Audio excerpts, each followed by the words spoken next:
Bom pessoal, sou o Guilherme Alves, sou cirurgião geral. Hoje, aqui na aula Pílula pelo Gabarita EMED, vou estar falando com vocês sobre abdômen agudo. A gente vai passar pelos conceitos gerais de abdômen agudo e por cada uma das grandes síndromes de abdômen agudo: inflamatório, obstrutivo, vascular, hemorrágico e perfurativo, tá bom? Então, a gente vai seguir essa aula. Ela é fragmentada, mas ela pode ser vista também como uma continuidade, tá bom? Então, vamos lá. Bom, abdômen agudo, vamos primeiro falar sobre os conceitos gerais e perfurativo e obstrutivo. O que é um abdômen agudo? É uma síndrome de dor abdominal súbita. É uma dor súbita no abdômen que fez esse paciente procurar o serviço de saúde.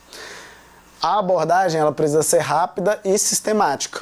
E aí a gente vai tentar classificar se esse abdômen agudo precisa de tratamento cirúrgico ou não.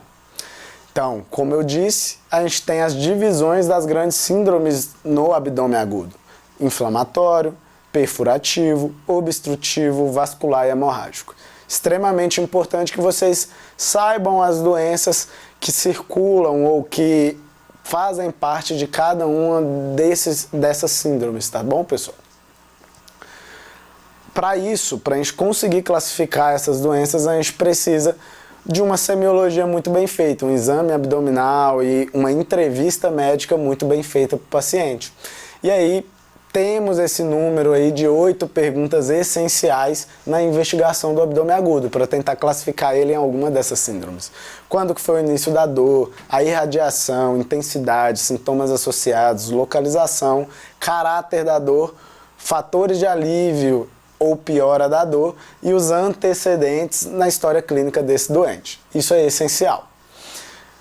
O que não pode faltar de forma alguma: uma inspeção muito cuidadosa, muito detalhada, palpação, descompressão, né? Então a palpação com descompressão ali do abdômen, buscando peritonite, ausculta. É um pouco controverso a ausculta no exame abdominal, mas faz parte do clássico, então a gente coloca aqui também como um ponto de alerta para vocês. E os exames complementares que vão nos ajudar a classificar e a chegar na etiologia desse abdômen agudo. Alguns exames complementares, eles são básicos, então eles fazem parte da nossa investigação inicial, principalmente em casos mais insidiosos, que a gente não tem tanta certeza. Então a gente tem que saber o que muitas pessoas chamam como rotina do abdômen agudo, apesar disso não ser muito legal, porque não é que você tem que pedir todos os exames para todos os pacientes, mas com base na sua história clínica você tem que saber quais exames ali te ajudam a diferenciar entre uma doença e outra, para a gente poder pedir esses exames e nos ajudar no nosso diagnóstico. Os exames de imagem da mesma forma, não existe uma rotina de abdômen agudo, mas tem os exames que a gente pede já pensando em uma doença para confirmar ou descartar ou a etiologia ou complicações graves dessa etiologia. Aqui, atenção ao raio-x. Então não é o raio-x de rotina de abdômen agudo. Eu peço o raio-x para descartar complicações e para ter algum parâmetro ali desse abdômen, por exemplo, no obstrutivo, ou no perfurativo, ou nas outras síndromes com complicação de pneumoperitônio, tá? Ultrassom também pode ajudar, assim como a TC. Cada uma ali a gente pode ter vantagens e desvantagens a depender do paciente. Sobre o abdômen agudo perfurativo. Característica principal: dor súbita e enfacada. O paciente vai reclamar de uma dor muito lacinante. Dói muito, porque na maioria dos casos associados, né, à doença que a gente está pensando da úlcera péptica perfurada. Então a gente vai ter conteúdo gástrico, intestinal, irritando ali o peritônio, e isso causa muita dor. Então o paciente vai relatar essa dor para a gente. O sinal clássico aqui, o sinal do pneumoperitônio, né? Onde a gente tem essa delaminação de ar aqui entre o diafragma e o rebordo costal do paciente. Então aqui, pessoal, a gente vai ter o sinal do pneumoperitônio. né, onde a gente perde essa interface entre o fígado e o diafragma do paciente, a gente observa gás fora de alça intestinal. O que não pode passar batido?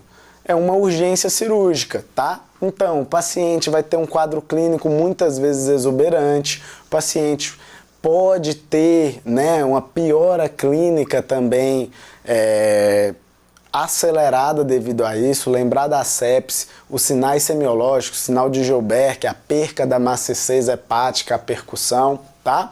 Tudo isso aí vocês têm que entender. O pneumoperitônio no raio-x, pedido de TC para identificar, talvez, tentar ajudar a entender o que foi essa perfuração. Então, tudo isso aí a gente tem que lembrar de estudar durante a semana. As doenças principais: úlcera péptica perfurada, perfuração de cólon, pode ser por diverticulite, pode ser por megacólon chagásico, trauma abdominal e corpo estranho levando à perfuração. O abdômen agudo obstrutivo: dor em cólica, distensão abdominal progressiva. Vômitos podem ser precoces na obstrução alta e parada de eliminação de gases e fezes, mais associado talvez ali numa obstrução mais baixa, algo que chama atenção. Aqui um raio-x, pessoal, com bastante nível hidroaéreo, um pouco de empilhamento de moedas, vários níveis, né, bem evidentes aqui no raio-x. Isso é o que a gente fala com raio-x com padrão obstrutivo. Nele a gente vai precisar diferenciar o que é uma obstrução alta, o que é uma obstrução baixa. Então, as características clínicas, os marcos anatômicos que vão diferenciar isso aí pra gente e o padrão nas imagens. Então, aqui na tomografia, o nível hidroaéreo, e aqui no raio-x como isso vai aparecer pra gente, tá? Isso é importante, isso aí vocês não podem deixar de revisar. Causas principais de obstrução alta: bridas. Em segundo lugar, hérnias. E quando a gente pensa em baixas, a gente pode ter o megacólon complicando com o volvo de sigmoide e os tumores aqui, principalmente na população faixa etária um pouco maior, a gente vai ter isso aqui como o principal fator de abdômen agudo no pronto-socorro. Para o manejo, é cirúrgico ou é conservador? Isso aqui, pessoal, esses critérios de Bolonha estão na moda. Então, os critérios de Bolonha vocês têm que conhecer sobre o tratamento de obstrução intestinal alta. Lembrar que na maioria das vezes é brida, o paciente que operou mais vezes tem maior chance. E o que o critério de Bolonha tenta nos ajudar? Entender se esse abdômen agudo obstrutivo vai melhorar com as medidas clínicas ou se esse paciente vai precisar de uma avaliação e provavelmente alguma intervenção cirúrgica. Isso eles fazem através da tomografia com contraste oral. Então, o paciente com sintomas de abdômen agudo obstrutivo passa pelo tratamento clínico inicial e aí eles fazem uma tomografia após o paciente ingerir contraste oral. E eles vão observar a migração desse contraste com tomografias seriadas. Se esse contraste está demorando chegar no cólon, é um mau sinal. Essa obstrução pode ser uma obstrução que não se resolve.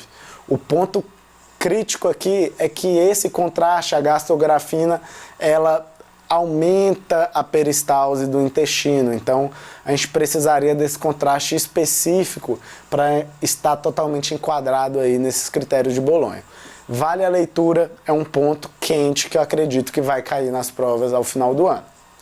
Sinais de alerta para cirurgia: febre persistente, leucocitose, lactato elevando, dor contínua que não melhora. Nos critérios de Bolonha, se o paciente não tem a progressão ali do contraste ou se o paciente não tem melhora clínica com as medidas que foram adotadas. Isso aí vai exigir a avaliação cirúrgica. Certo, pessoal? Então, um resumo: esses quadros comparativos são importantes para a gente entender as características de cada uma. Então, desejo bons estudos para vocês. Então, quadro comparativo para vocês conseguirem diferenciar os sinais principais dessas duas síndromes que estão englobadas, né, no abdômen agudo. Desejo para vocês uma boa semana de estudos e uma boa aula.